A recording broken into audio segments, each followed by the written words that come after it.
Hello and welcome to McClinic & Associates presentation on federal student aid regulation, what's changing and what you need to know. I'll be your moderator for today. My name is Matt McClinic. I am a supervisor here at McClinic & Associates. Disclaimer, this presentation and the accompanying discussion are provided for informational purposes only. The contents of this presentation do not constitute legal, regulatory, or accounting advice. No party should act or refrain from acting on the basis of this presentation without seeking individualized legal counsel or accounting advice as appropriate. Content in this presentation should not be redistributed or republished without consent. We'll be going through a lot of topics today, but if there's something that we don't cover, we encourage you to visit our website. Here you can see our COVID-19 updates. We update this periodically throughout the year. So again, if there's something that we don't cover, we invite you to visit that page, or if there's something on that page and you still have questions, feel free to reach out to someone from our office. We're happy to help in any way that we can. In addition to the articles that you just saw, we also have a COVID-19 Resources page. You can see 3 of the topics that we have here with the HERF audit guide, which of course is a hot button issue right now, the PPP loan forgiveness, and 2021 dates to know. So again, we encourage you to visit the URL there at the top of the slide. But again, if you can't get the information you need, feel free to reach out. Our 3 speakers today. Greg Rinderly is a director here at McClinic & Associates. He does presentations all across the country at conferences and has been here for more than 10 years. Kathy Demchak is a supervisor. She joined us from a nonprofit university in the Pittsburgh area.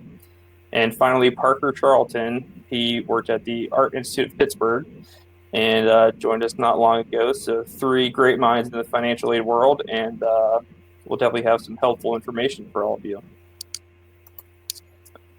Our agenda for today will give you a brief overview, some modules, R2T4 changes and exemptions, distance education, clock to credit conversion, program participation agreement, and institutional eligibility. As we're going through all of these areas, if you do have questions, we encourage you to add them in the chat that we have available. If any questions do come in that we get timely and are relevant for the subject that we're on, we may take a pause in the presentation and pose those questions to our speakers. But if we don't get to it, please still put the question in the chat, and we'll come back to it at the end with a Q&A session. So, and if we don't get it to in the Q&A section and you want that answer, feel free to reach out to us again. Visit our website. All our information and contact information is there for you. So with all that being said, I will hand it over to Kathy. Thank you, Matt, and thank you all for attending today's webinar. I want to take a minute to recognize the work and the extra hours and commitment you've all demonstrated this past year. As financial aid administrators, you're always anticipating the next set of regulation changes that usually take effect on July 1st. But this past year, they came fast and furious and all throughout the year. So you were put to the test, and you, I am sure, exceeded your own expectations and your institution's expectations. So kudos to you. I'd like you to take a few moments to recognize everything you and your institution has accomplished this past year.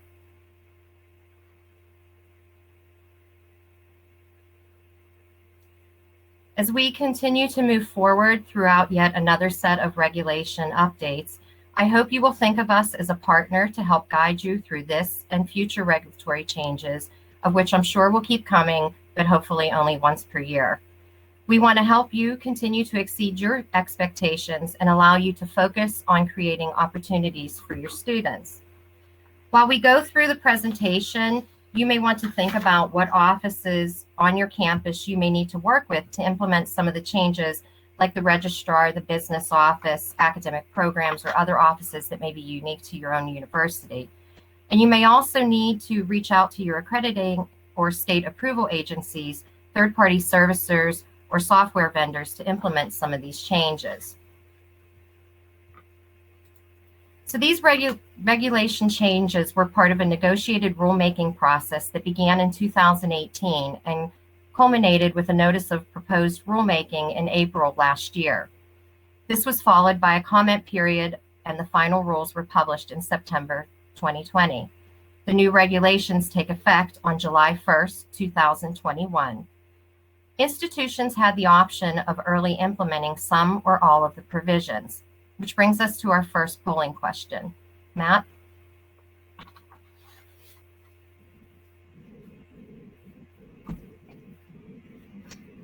So if you could take a couple seconds and go ahead and answer that. Once we get a couple in, we'll keep moving on.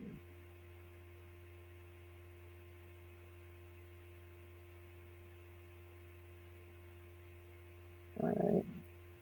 Seems about 3/4 did not do early implementation.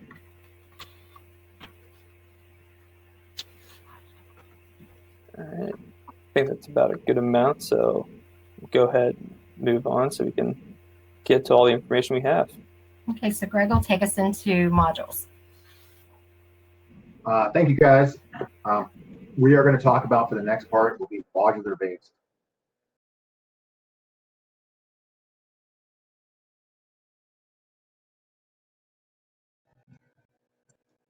Sorry about that, guys. Sorry about that. Little difficulties. We're going to talk about modular base. What is a modular base program? It is a program that, in a payment period, that all classes do not expand the payment period or period of enrollment that are standard term or non-standard term. It is not a subscription-based program or non-term program. Anytime a course is shorter than the payment period or period of enrollment, that mod would be considered modular based. For instance, let's paint that a little bit better. So we have 3 terms. We have a fall term, we have a spring term, and we have a summer term. The fall term, all classes go the whole period over the whole time. So that would not be considered modular based. The spring term, same thing, all classes. However, now we have a summer term, which we offer 3 different sessions. So we're going to demonstrate those, like here that I have in this picture. Because they don't go over the whole period of time, that term would be considered modular based. Not the program is modular based, but the previous 2 terms, the rules that we'll be talking about would not be applicable. So we could have mods looking multiple different ways. We could have 2 terms, we could have it 3, we could have it overlapping mods, and then a future on. So it all depends on how you calculate that. So now when we talk about these, when we have these modular based, there could be some return to Title IV exemptions. So if some of the people that early adopted, now these rules would go into effect prior to the date that you guys implemented those procedures. If you did not, those rules would go into effect July 1st. Even if it's in the middle of a summer period, or period of enrollment, it's based on the withdrawal or deceased attendance, not the payment period. So that means it'd be based on the LDA, not the date of determination. So for instance, if an institution uses for unofficial drops, they use the midpoint, and that midpoint, and you did not early implement, and that midpoint goes over July 1st, then the new rules would go into effect. This applies for credit hours and clock hour programs. So a goodie but oldie that the department and a lot of other associations provided was the decision tree. The decision tree, we'll go through an example later on. Parker will be doing that.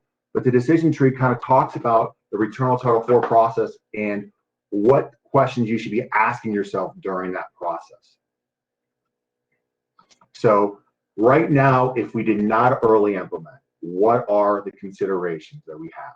So only exemption that we have if the student comes back within 45 days, or we have written, sorry, if the student comes back with written confirmation within the payment period. So they would not have to do a return on Title IV. That's still, now we go to the new requirements. That is part of the new requirements. Also, they added a couple other things to it. So if a student graduates early but completes all the coursework, they would not be considered a drop. The student successfully completes a mod that together or combined is at least 49% of the days in the payment period. Or the student successfully completes equal to or greater than the coursework required for your institution is half-time enrollment status. So those are some of the new exemptions that will be applicable. So what we talked about the first one, the second one, the early and grad. If a student is not a withdraw, if a student completes all the required coursework for graduation for his, her, or their program before completing the days or hours in the payment period. So what would need to happen when that happens, if a student graduates early, we have to recalculate some Pell and maybe campus-based aid. This will apply to all programs, not just modular-based, including clock hour programs. So if a clock hour student graduates without successfully completing all the established hours in the program, this student is not considered a withdrawal. The school must reprorate the amount of Title IV aid, only pay the students for the hours that they successfully completed. This would not be applicable if the student completed all the hours but finished in an earlier amount of weeks. It only bases on the hours. So watch out for that right there. Also, the Department of Education should and will be providing more clarification on this in the upcoming weeks. So be on the lookout for that. And when it comes out, we will be providing it also to you, to everybody. So demonstrate that a little bit better, to put it in a picture so we can kind of see that. So we have an example right here, a payment period for a clock hour program. For the first part of it, they have 300 hours, and the second they have 150. So in this simple example right here, the student completes all of the requirements to complete the program and graduate within the first 300-hour program. Because of that, the program was longer than that, and Title IV aid was based on the whole program. The Title IV aid would need to be recalculated because they did not complete all the hours in the approved program. So institutions, if we have a lot of students that are doing this, we want to watch out for that to make sure our program does not need to be shortened. So we'll be talking about that later on, about some of the clock hour rules that change also. So one of the returnal Title IV exemptions that I like to talk about is the 49%. So if a program is offered in mods, so we need to make sure that it's not they're longer than, they're stopping in the middle. The terms, yeah, the classes do not expand the whole term. That's our first thing. And do we have 49%? It could be one, includes 49% or of the countable days. Combining the mods, when it contains 49% or more, that would be in the countable days. So how do we do the accountable days? When we talk about accountable days, it's a little bit different than your normal calculation for accountable days. So you would need to be tracking all breaks in between mods. For instance, if you have a 2-day break in between mod A and mod B, that would need to be excluded when you calculate your 49%, but it would not be excluded for the return to Title IV calculation. Also, you cannot round up in this calculation. This calculation is done prior to the return to Title IV to establish if there is a calculation needed. So let's get into a quick example on this one right here. We have a semester that is 106 days. The first session is 50 days with a 3-day break, and the second one is 53 days. Okay, the student is registered for one course, 3 credits in session 1, and one 3-credit course in session 2. The student successfully completes the session 1 course, and the student drops in session 2 during the break. This is going to be a polling question. So what? Excuse me, there should be a poll that pops up with the possible answers for you, so feel free to answer that. We'll give you a couple seconds to send in your answers, and we'll give you the answer.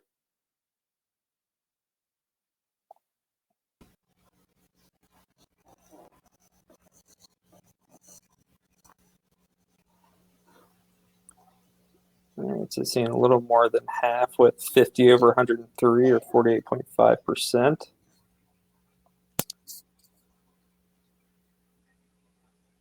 All right, I think we can move on from there. Greg, if you want to go ahead and give these folks the answer.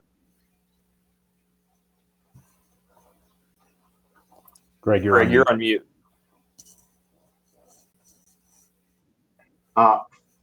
Yes, that would be correct. Most of us got this correct because because it's a break in between the mods, we need to exclude that in the calculation. So it would be the 50 days plus the 53 days would be 103 over the days they completed, successfully completed would be 50. So in this example right here, it'd be 48.5%, which we would not round up. So watch, so make sure we're not rounding any of these situations to 49. So, and I am, for some of the other exemptions, I'm going to turn it over to Parker to talk about halftime. Thanks, Greg. Yeah, we're going to take a look at the final worksheet for exemption here. The halftime exemption will apply only to programs offered in modules. A student is considered a withdrawal in an RT4 calculation. I'm sorry, a student is not considered a withdrawal, and an RT4 calculation is not required if the student successfully completes Title IV coursework that meets the institution's halftime definition for the period. Remember that Title IV eligible courses need to count towards the student's degree. So audited courses or those that are not part of the student's program would now not count towards the halftime enrollment on this.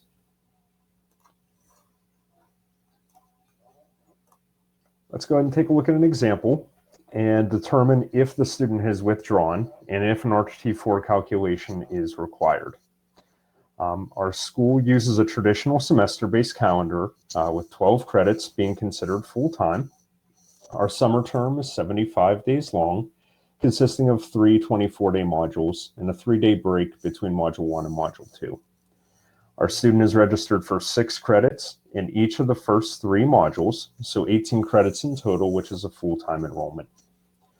The student completes Module 1 and passes all 6 credits in that module. The student begins Module 2, but drops during the first week. The student is not enrolled in any classes that are the full length of the summer term and has not indicated to us that she will return for Module 3. So Greg mentioned our decision tree earlier. Why don't we go ahead and walk through that together so that we can... questions that were relevant came in. So I'll open this up to Greg, Kathy, and Parker. One of which, can the 48.5 be rounded up to 49%? I believe we already answered that. Yeah, that cannot be rounded. Correct, Matt. It cannot be rounded up. It has to achieve the actual 49%. And then also, does this override the 60% rule to keep 100% outside of Pell Recalc? This goes prior to the return to Title IV. Watch for the decision trees. This happens prior to when you decide if you need to do it. So this would happen first. And then finally, do you count a weekend between modules?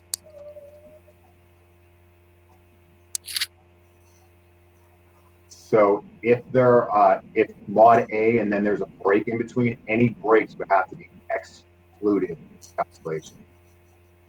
So we want to watch out for that. So make sure that you're tracking all of your breaks in between. All right. Sorry to interrupt. Go ahead, Parker. Oh, thanks, Matt.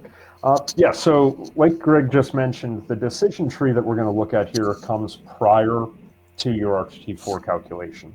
So we're going to use our example here to walk through the decision tree and determine if we need to complete an RT4 calculation or if we do not. So our very first question on the decision tree here, and you can see we've already circled the answers for our example so that you can refer back to them later. The first question is, did the student stop attending? In our case, yes, our student did stop attending. So we answer yes there, and we move down to the next question. Was the student attending other courses within the term? In our example, no.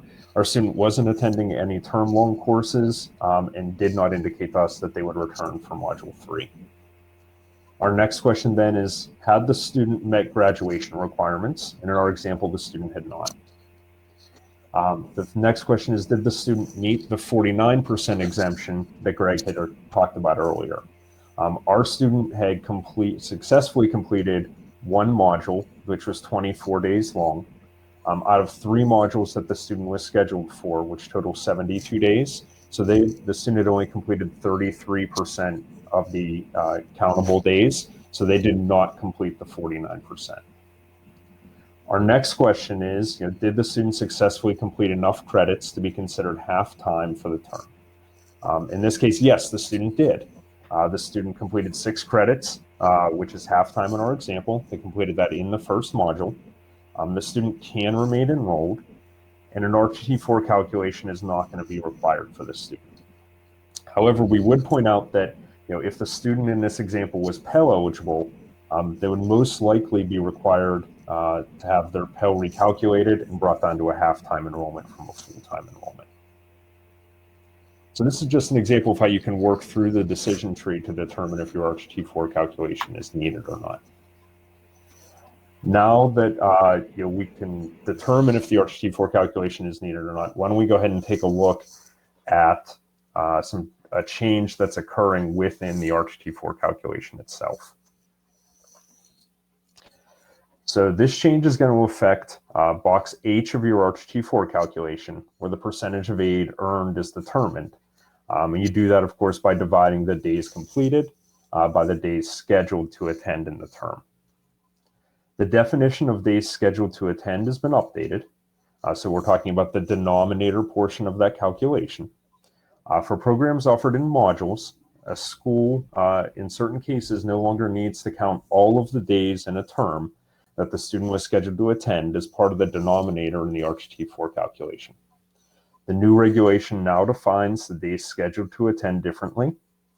A student in a program offered in modules is scheduled to complete the days in a module if the student's coursework in that module was used to determine the amount of the student's eligibility for Title IV funds for the payment period or period of enrollment.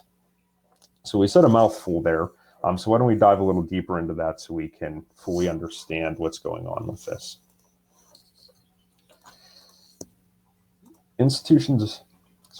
So when you're determining the days scheduled to attend for the RTT4 calculation here, in particular the denominator portion of that, we can now exclude scheduled breaks of 5 days or 5 or more consecutive days, just like we always have. Can also exclude breaks that occur after the student has stopped attending, or any other breaks that constitute 5 or more consecutive days. However, you cannot exclude breaks that are less than 5 days. This will often occur for a break in between modules. So this is different than what we just talked about with the 49% calculation, where you do exclude breaks between modules. In this portion, actually in the RTT4 calc itself, you would not exclude those breaks. Another change is that there are now 2 options for determining the number of days the student was scheduled to complete. The first option here is a school can choose to not use an RTT4 freeze state. This appears to be what the most common option that schools are electing, at least for the time being. So with this option, a student adding or dropping classes can impact the number of days the student is scheduled to attend, as the final aid of the student qualifies for is used to determine the days in the denominator of the RTT4 calculation. The other option is to use an RTT4 freeze state. With this, the school would use the student's enrollment schedule at a fixed point to determine the days scheduled to attend. An RTT4 freeze date cannot occur prior to the time frame most students enroll for classes. Also, you are not permitted to structure timing of a student's enrollment such that most students are only enrolled in a single module when the RTT4 freeze date would occur, but then later enroll in other modules and receive additional Title IV aid.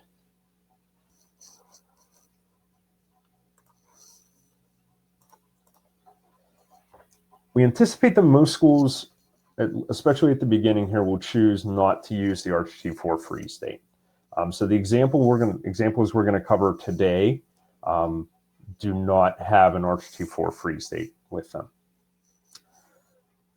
The first thing is we must determine the number of days a student was scheduled to complete in the period by looking at the coursework used to determine the amount of a student's Title IV aid eligibility for the period. It must include all days in a module in RTT4 denominator if the student attended at least one day in the module or did not attend at least one day in the module, but the module was eventually included when determining the Title IV aid amount. Types of aid the student receives may affect the number of days used in the RTT4 calculation.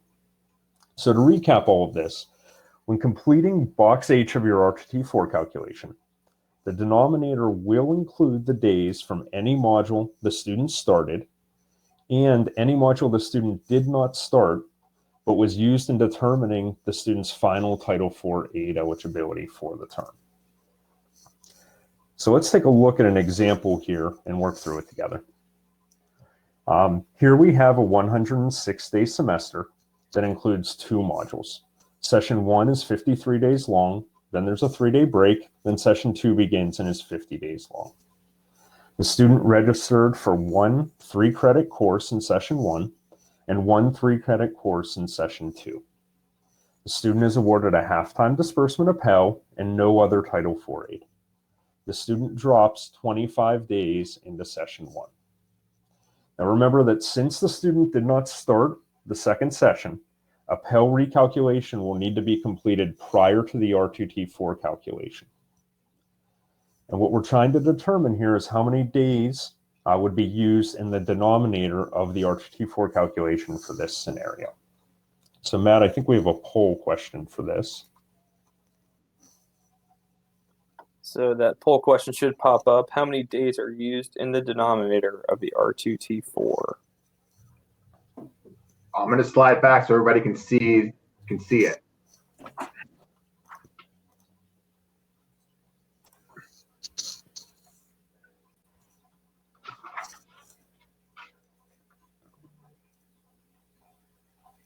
Give it just a couple more seconds here. A lot of 53, some 106 in there. I think we're good to move on. Okay. Parker, if you want to. Sure. Yeah, 53 is the correct answer in this case. Since the school was required to complete a Pell recalculation to reduce the Pell from half-time to less than half-time prior to the RTT4 calculation, only the credits from the first session are used in calculating the student's aid eligibility. So only the 53 days from the first session are used in the denominator of the RTT4 calculation. So it does give us 25 days that the student was in, divided by the 53, or 47.2% of the aid the student was eligible to keep. Okay. Let's go ahead and take a look at another example here. Again, we have a 106-day semester that includes 2 modules. Module 1 is 50 days long, then a 3-day break, then Module 2 is 53 days long. The student registered for 1 3-credit course in session 1 and 1 3-credit course in session 2. The student is awarded a half-time disbursement of Pell, and the student is receiving direct loans in this example. The student completes session 1 and drops during the 3-day break, so prior to session 2. Since the student did not start the second session, a Pell recalculation will need to be completed again. So again, we're looking for how many days would be used in the denominator of the RTT4 calculation. And Matt, I think we have another poll on this one. You are correct. And again, we'll give you guys some time to go ahead and answer that. Slide back so you can see the example again. And while we're bringing some answers in, if you have a specific question for your school that doesn't exactly tie into our examples, again, please feel free to reach out to us, and we are happy to talk through your specific situation at your institution. That's no problem. All right, so Parker, I'll let you go ahead and take it away. Sure. Okay, this one, the key to this one is that the student received direct loans. So the answer here is going to be 106. Even though the school would recalculate the student's Pell to be less than half-time, since the student received the direct loans, the student's Title IV aid is based on credits from both Session 1 and Session 2. If you recall, the student only had 3 credits in Session 1, 3 credits in Session 2, and received direct loans. We all know that to be able to receive direct loans, you have to be enrolled at least half-time. So since it required credits from both Session 1 and Session 2, the full 106 days would be used in the denominator. These are some difficult scenarios, and they're just going to take us some practice to get through them. Okay. So if you didn't get that one right, that's okay. This is why we're providing the information.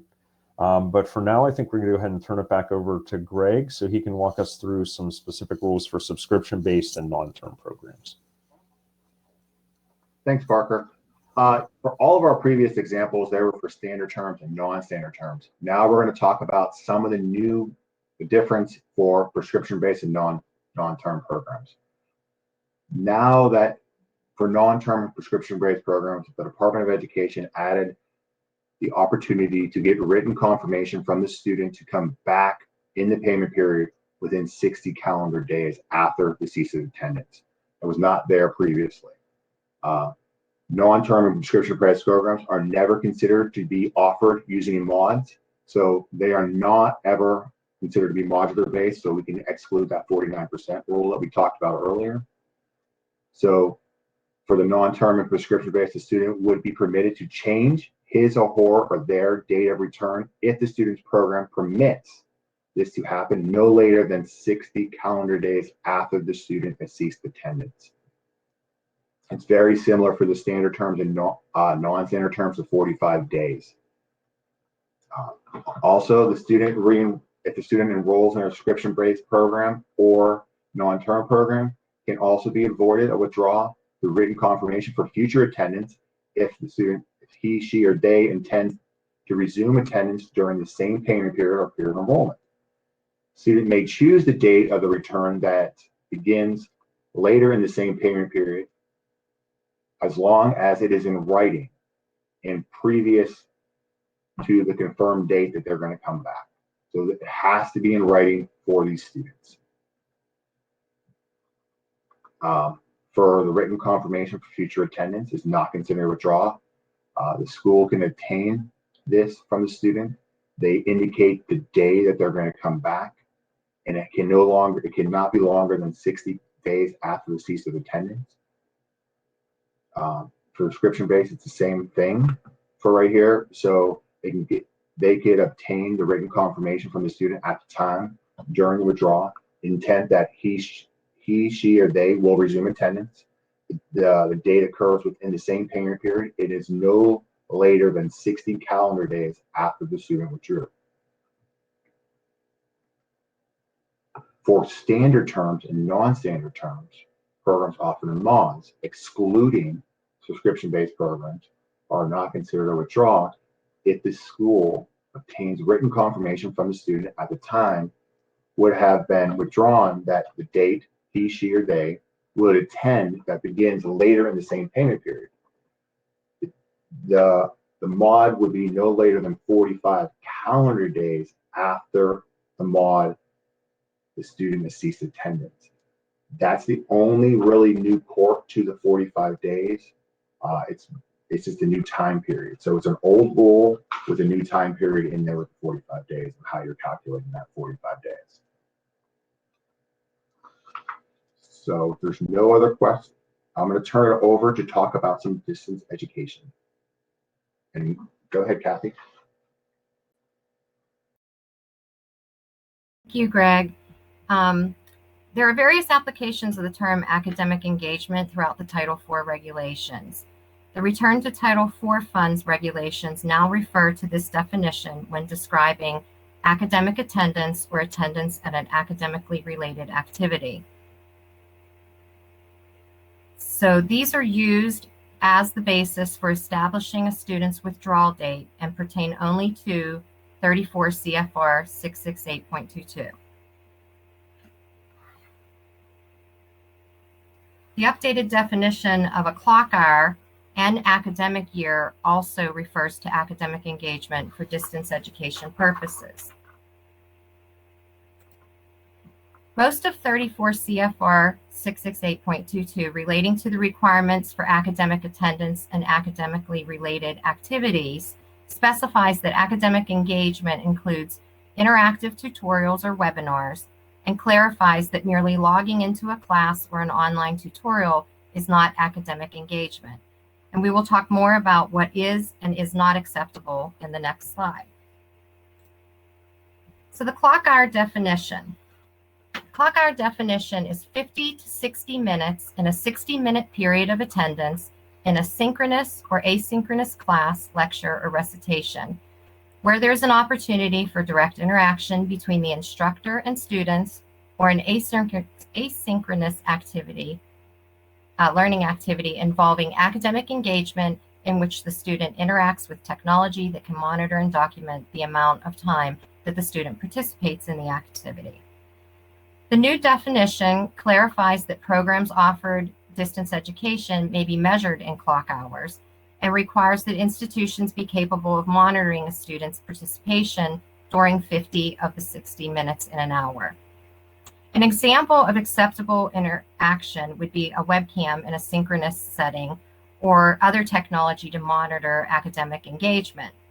Keep in mind that it is the school's responsibility for demonstrating that students are either present in a virtual class, lecture, or recitation, that they have an opportunity for interaction, or are academically engaged throughout the period counted as attended for the clock hours. An example of non-acceptable interaction would be awarding clock hours based on estimates of work completed, like an average of how long it takes to complete an assignment, or just logging into a course. That does not constitute attending all or even part of a clock hour.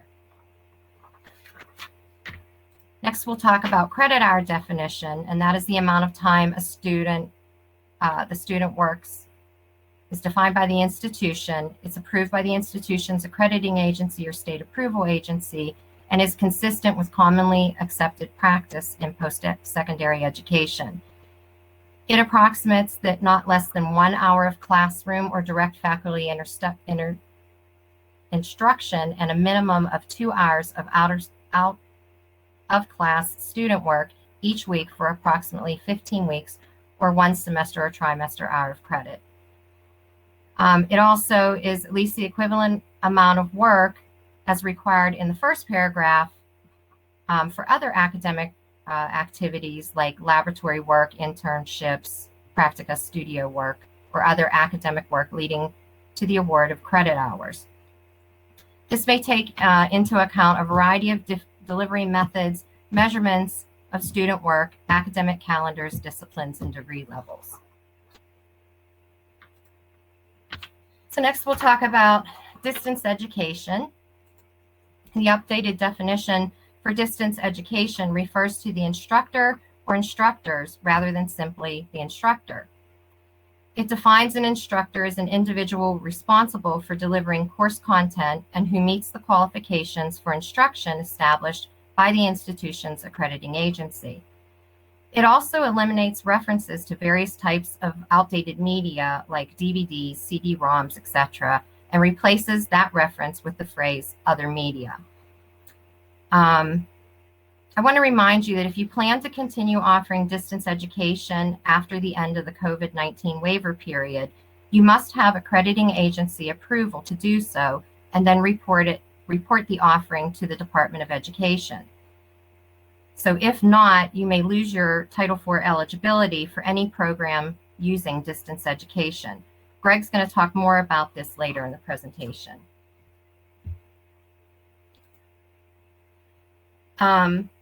Substantive interaction would be defined under the distance education as engaging students in teaching, learning, and assessment consistent with the content under discussion, and include 2 of the following points listed here. It's a concept for the updated definition of distance education that the instructors must engage in at least 2 forms of substantive interaction, meeting the regulatory requirements during each course or competency. These regulations do not prescribe a specific frequency or combination of each type of interaction, except that it must be predictable and scheduled. Institutions must also ensure regular interaction between a student and the instructor or instructors. So to recap, when evaluating an institution's use of distance education, the department will verify the institution's online instruction is delivered through an appropriate form of media. The instructors with whom students regularly and substantively interact meet the requirements of the institution's accreditor for instruction in the subject matter. Instructors engage in at least 2 forms of substantive interaction, meeting the regulatory requirements for the course or competency. The institution has established scheduled and predictable opportunities for substantive interaction between students and instructors and creates expectations for instructors to monitor each student's engagement and substantively engage with students on the basis of that monitoring. And instructors are responsive to students' requests for instructional support. So next, Greg will take us through the new regulations related to clock to credit hour conversions. Thank you, Kathy. So we're going to talk about clock to credit. So clock to credit. For some programs, an institution must ensure that each credit hour is associated with a minimum number of clock hours. The clock hour conversion requires 2 processes to determine whether the program meets the minimum length requirement for a program's eligibility and to determine the award within each payment period. The conversion also applies on a course-by-course basis. The conversion requires cannot be applied at the program level. So what is the program's minimum requirements? So for a semester base, a program is offered in semesters or tries, must provide at least 16 semesters or try credit hours over 15 weeks of instructions, and be at least with 24 hours to be full-time. For quarter-based, a program offered in quarters must have at least 24 quarters over 15 weeks of instructions, or 36 to be considered full-time. A 10-week program that admits as a regular student, only person has completed the equivalent of an associate's must apply at least 8 semesters or tries or quarter credits. So if they're meeting all those definitions, some of this clock to credit equation would come into play for us. So when we talk about clock to credit, I always mention the program has to be at least, to see the exclusions, if we need to not do this, the program is at least 2 academic years in length. And what that would mean is if it's a quarter, it would have to be 2 full years and provides an associate's, a bachelor's, or professional degree. Each course within the program is transferable fully to a specific degree that I mentioned above, the associate's, the bachelor's, or the professional degree. So the program requires at least 2 academic years of study. And you see how I highlighted the and. The institution can demonstrate that at least 1 student graduated from the program during the current award year or the 2 previous award years. So that's very big to make sure that is this program fully matriculating into one of the aboves? Can you demonstrate that? Do you have a process to show that for your auditors or your program reviewers? So, sorry, the next slide. No, too far. So the calculation, the current calculation that, what we're going to be talking about, the new one would be getting rid of the outside homework hours. So conversion for semesters and tries must include 30 hours of instruction. So it'd be 30 to 1. Quarters must include at least 20 hours of instruction, which would be considered 20 to 1. the outside hours and or homework hours are not factored in the equation anymore. Also, the result of this calculation can never be rounded up. So you could use all the way out your decimals. So you don't have to, the current regulation, the department allows you to use decimals. So for instance, if you wanted to say it's 3.42, you can use 3.42. You wouldn't round the old way, you would have to round down to the whole credits. So you want to watch out for that. So let me give a little example on that right there. So if we have a class that is 105 hours, and we're just going to do it, say their semesters, and we do it on the old required, and that includes homework hours. So we take that 105, we divide it by 37.5, which would be 2.8. The old rule says we have to round. So in this case, the department would make us round down to 2. Under the new requirements, so we would have 105, and we would divide that by 30 because we're not, so we're going to say there is no homework hours and still 105. So we're going to divide that by 30, which would give us 3.5. We would not need to round any of that right there. We can use 3.5 to determine and pay Title IV aid.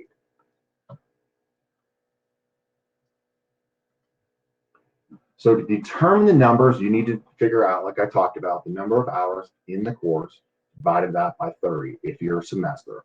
Or if you're a quarter-based program, you would be dividing that by 20. So remember about the rounding rules. You can never round up. The department let us go out. They had us round down. Under the new regulations, we can use decimals when we calculate credits, as long as you have no restrictions at your institution or your creditor doesn't restrict that. So the department will allow it to happen. So you want to make sure that your creditor would allow it also.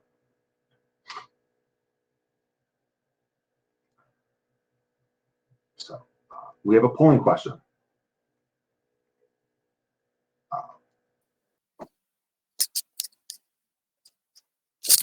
Like Greg said, So- that poll should be. Oh, go ahead, Greg.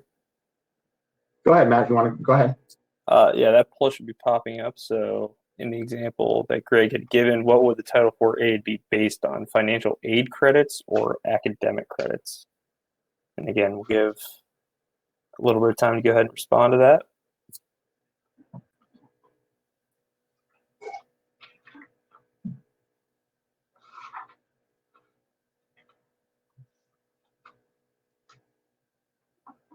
Pretty even, it looks like. So you got some people excited to hear what your response is going to be there, Greg. All right. So in this case right here, sorry, I gotta move the slide forward. Because the accreditation limits us to this right here, we need to be paying on the lesser of this. So we would only pay on three credits, not 4 that the calculation shows, because the accreditor limits the Title IV aid in this case right here. So you'd be paying on the lesser of it. So I'll give you a quick another example. So we have, under the current regulation, say we didn't implement the new rules. So we have your simple example, externships. Normally, externships do not allow outside our homework hours. The accreditor did not approve it. So we have 365 hours. Divide that by 37.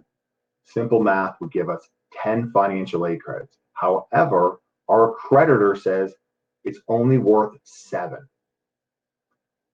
So we would need to be paying that on the lesser of it. We would not be allowed to be paying on the higher amount Title IV aid. So Title IV aid in this case that 10 credits would be trumped by the accreditor, because the accreditor says it's only worth 7 academics. So you always be paying on the lesser in that case.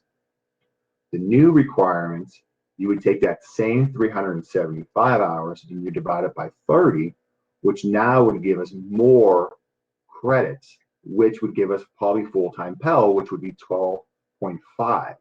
We think, oh, great, they get a full-time Pell disbursement. However, the catch is, no, they would only be able to get 7, which would be less than half, would be half time, because the accreditor has that right there. And the rule is a school cannot pay more credits for Title IV purpose than the academic credits associated by the institution or permitted by the accredited agency or the state. So in that example I just gave, the state or the accreditor or the institution might have trumped that right there. So watch out when you have your classes, or your accreditation or your state might have some of the restrictions on those classes.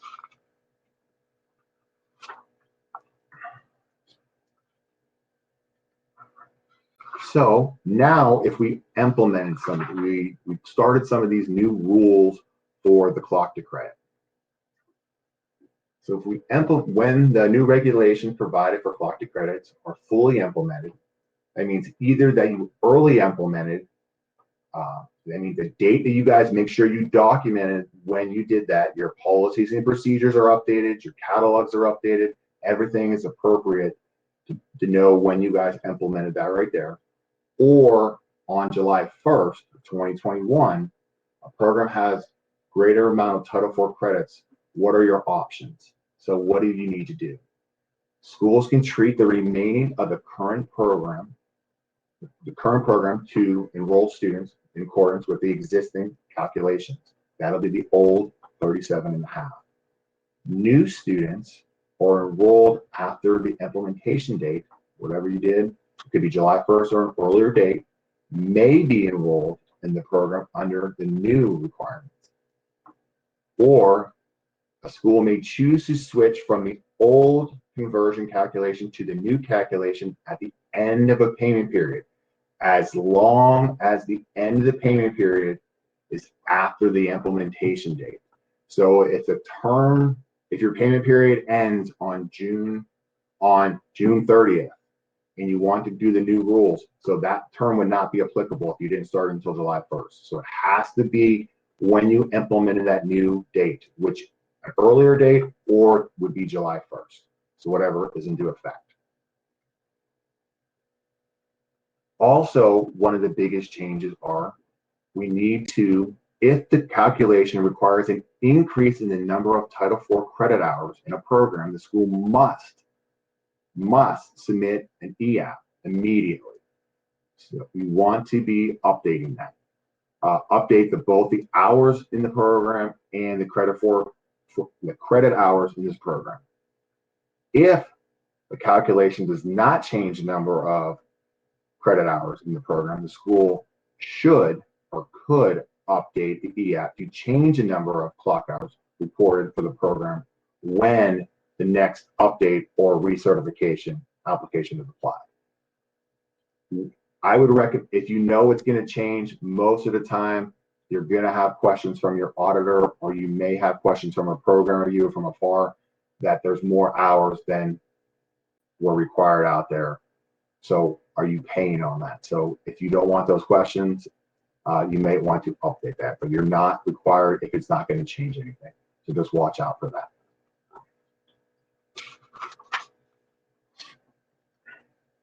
So what Kathy was talking about earlier is program participation. I've talked about clock hour programs.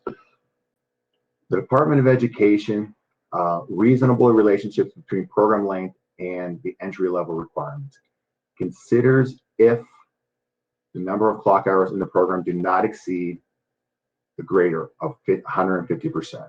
So sometimes we have programs out there that the state may say that it's only 750 hours for this program, but we're paying it on 900, or we're paying it at 1,000 hours. So the department would, because your state limits it, the department would also limit you to only paying Title IV aid on that program.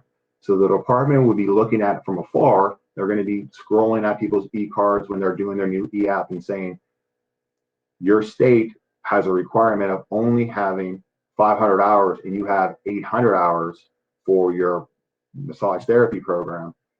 It should only be 750. So you need to reduce that down to do something like that. The minimum number of hours required for the training is associated with your state requirements to be adjusted based on the Title IV aid. So watch and where you're located. It's not based on if you have multiple OPIDs. It's not based on that school. It's based on where that campus is located. It's not based on the indicator school under there. It would be based on where the teaching is being taught at. So for instance, if you are in Pennsylvania, and then you have a school, or say in Ohio, and Ohio has different restrictions. So just because the Pennsylvania program may be allowed more hours, you might have two versions on your e-card. So watch out for that right there. So that could be an issue that you might run into. So watch out if you have multiple states that you're dealing with, and pay attention to those changes. The institution eligibility that Kathy was referring back to is making sure that you update and get approval for your e-card. Ed must take the appropriate action on the materials initial application or the reapplication submitted. If Ed does not make the determination to grant or deny certification within 12 months, the institution current period participate will automatically be granted a renewal of the certification. The certification will be provisional. So we all know with the Department of Education, they are short-staffed.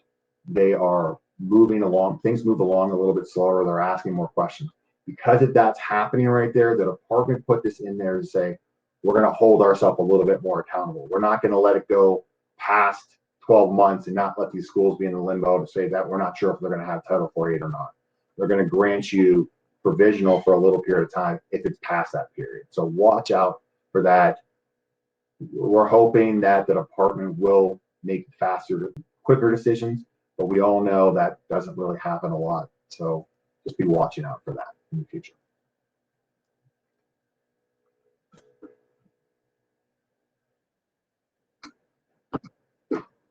Questions about will you get these slides and everything, and the answer to that is yes. We'll be sending out a follow-up email with a copy of our presentation in addition to the PowerPoint. So hopefully that'll answer some of those questions. And also, if we don't get to your question today, we will be sending out some FAQs, or if it's something very specific, we may reach out to you directly. But just in case you don't get your question answered during the webinar, don't worry, we'll be sending that out.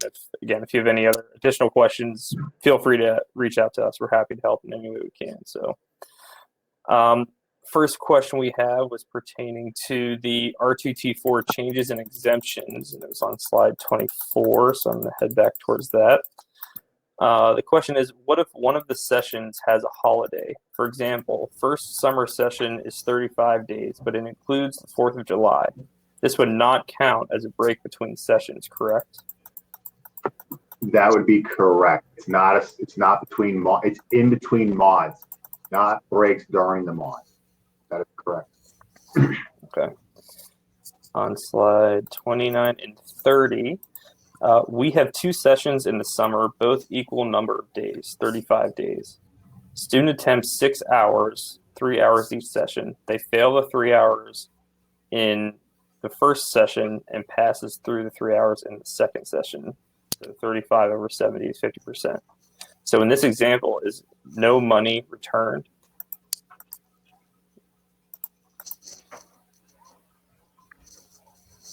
Matt, I'm sorry. So there's a session A and a session B that were both 35 days. You're saying the student failed. They failed the 3 hours in the first session, and then they passed the 3 hours in the second session. In this example, would any money be returned? No, I don't believe so. There would be no RTT4 completed because the student completed all of the modules that they were scheduled to attend. Okay. We'll do one more for the R2T4. If our payment period consists of 4 mods, would we need to calculate the 49% based on the whole payment period? You would be basing the 49% on when that individual student drops.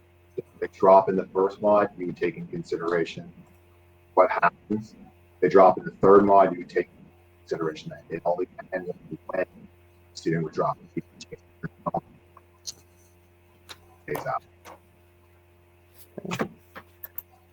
We also had some questions about the clock to credit, so we'll move ahead to slide 53.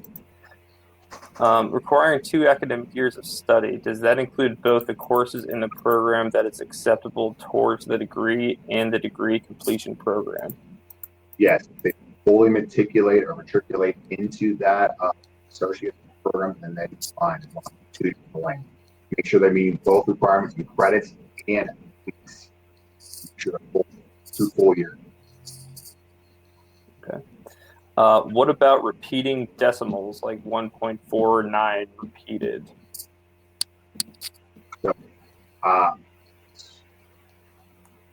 would probably go out to the same as an internal total 4 calculation, like 4 decimals, but 2, how they normally do it. So in this case, I wouldn't go out too far. Say it's 999. I just, probably be just the third one as All right. Next one is regarding slide 54. When I add a bunch of those without rounding, I land at an even number of FA credit, but my system only allows 4 decimal points out, so my enroll status is not adding up as a result. How would you fix that? because your system only allows the 4 decimals, and that'll be like almost your policy. So I'm not sure how to fix that inside your system. You might want to talk to your vendor on them right there, how to add out there, see if there can be some kind of adjustment inside there. There's nothing that would be able to do that without adjusting to the system. Okay. So referring to slide 57. The clock to credit hour conversion is for proprietary schools only, correct? That is not correct. Would be for any program that even for-profit, not does not put into an associate. So would be. I'm sorry, Greg, you're breaking up a little bit. Can you repeat that? Sorry, it would be required at a nonprofit institution. So you watch out for that right there. So it could be required. It could be. I'm saying it may. So it all depends if it's some other exemption out. Is there a regulation that proprietary institutions need to have students sign their schedules?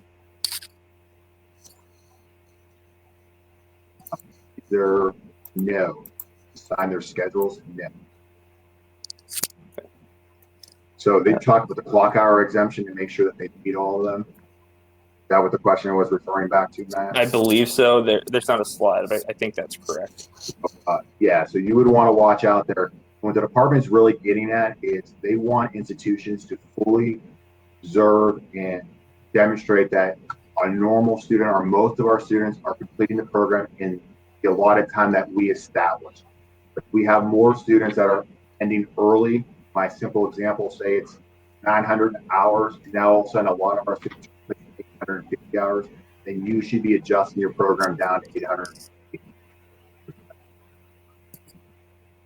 Okay. This is regarding the PPA and institutional eligibility. When we update the EAP, the credits will increase. Do we update the existing program with a new date of 7/1 if we are going to implement after 7/1, but keep the current students at the old rate?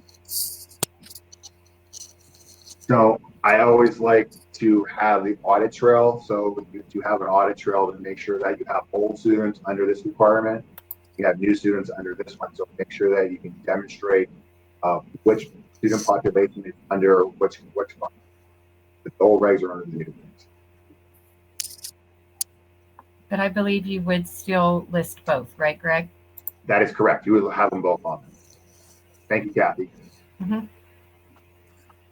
Yeah, we're getting a couple comments that Greg, some of your questions are a little choppy with you just going in and out. I just want to assure everyone we will be sending out answers to all of these questions. So if you didn't get it now, we will send out our responses to these questions to you within the next week or so.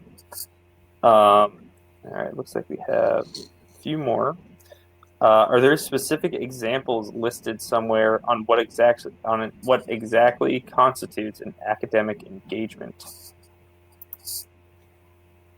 I don't know if there probably are specific examples in the regulations if you want to wade through them, but I think keeping in mind that you have the institution has to be able to demonstrate that the student was engaged. And how can you do that? Do you do that through a system?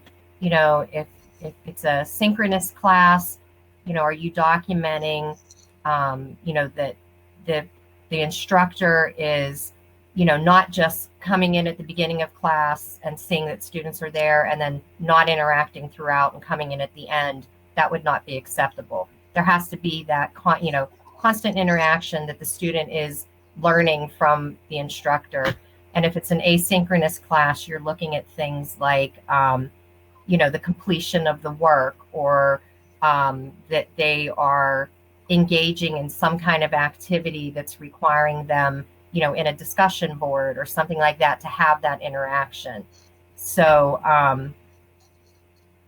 I don't know that there's an exhaustive list of what exactly it would be, but documenting how you are making sure that engagement isn't occurring would be in the best interest of the institution. Good. I hope that answered the question. I think it did, but again, whoever asked that, if it didn't, feel free to reach out. We'll get back to you. If we meet the exemptions to clock to credit conversion, the definition of an academic year will not change for us. Is that correct?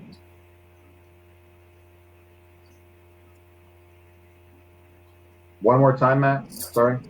No problem. If we meet the exemptions to clock to credit conversion, the definition of an academic year will not change for us. Is that correct? That is correct. However, it could periodically change. So if you remember that exemption I have, so if you're not able to demonstrate that a student is able to benefit or graduate from that program, then you may be required to clock credit. Sure. Okay. How should we document a student's file to show that an R2T4 is not necessary where the student attends more than 49%?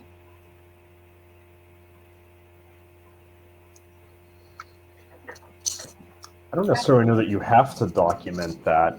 There's no regulation that says you need to. If you'd like to, you can certainly put a note in, a comment in, something along those lines. The big thing I would say is if you're going to do it, you should do it consistently. What we've seen some other schools do is have essentially a checklist that they work through. You could use the decision tree where the answers are recorded and kept in the file. But whatever you choose to do, I would do it consistently. Yeah, I guess I would also add, as an auditor, when we come in, it's certainly helpful to have that extra documentation. But again, I would agree with Parker that consistency is the key. So if we're only seeing on certain students, but not on others, but you're still applying the same rules, that's where some issues could pop up. What if you have multiple shifts? So classes are offered all days, but some shifts have days that are not scheduled. So a day student may finish class on Thursday at the end of the module, but weekend students would attend through Sunday. Do we have to evaluate them differently based on the student's specific schedule?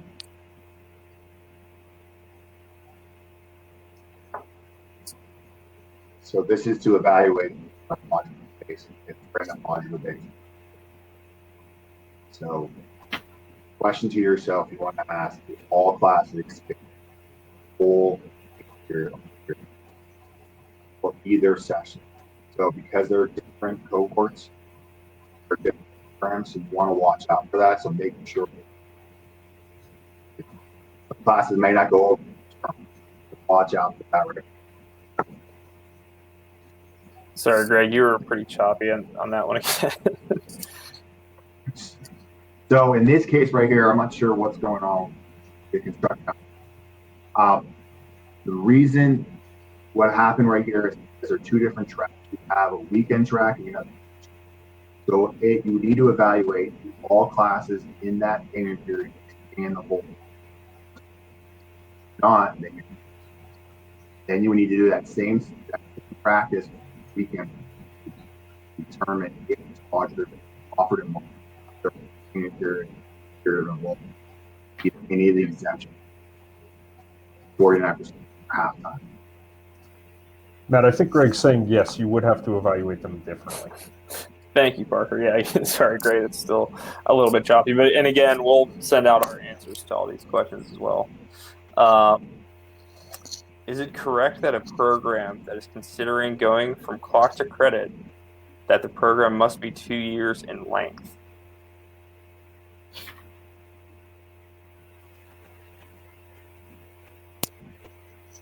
Yes, 2 years. Nice easy one for you there, Greg. If we do not have programs that offered entirely in modules, do the new R2T4 provisions apply? Students may have a choice to take a module during a semester for a traditional semester school. In that, because now in that situation, because a student does, now it's going to go based on that student, because the student's classes do not expand the whole term or semester, that they would be considered modular, would be applied these. All right, I think we have time for one more. If we have an established freeze date, do we still have a choice, or do we go with option number 2? This is pertaining to slide 30, so I'll try and get to that quickly.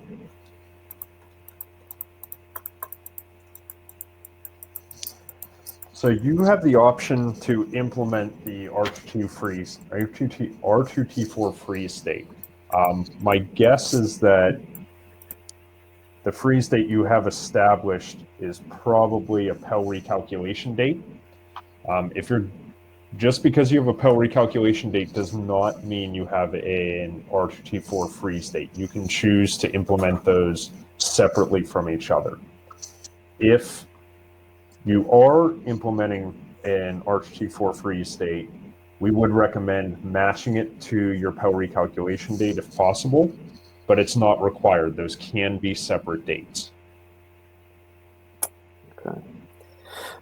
All right, well, I think that's all we have time for right now. Again, we'll be replying to all those questions, sending out our presentation to you. We want to thank everyone that was able to join us. And again, feel free to visit our website. And if you have any specific questions, as always, don't hesitate to reach out. So thank you, everyone, for joining. Bye, everyone. Bye.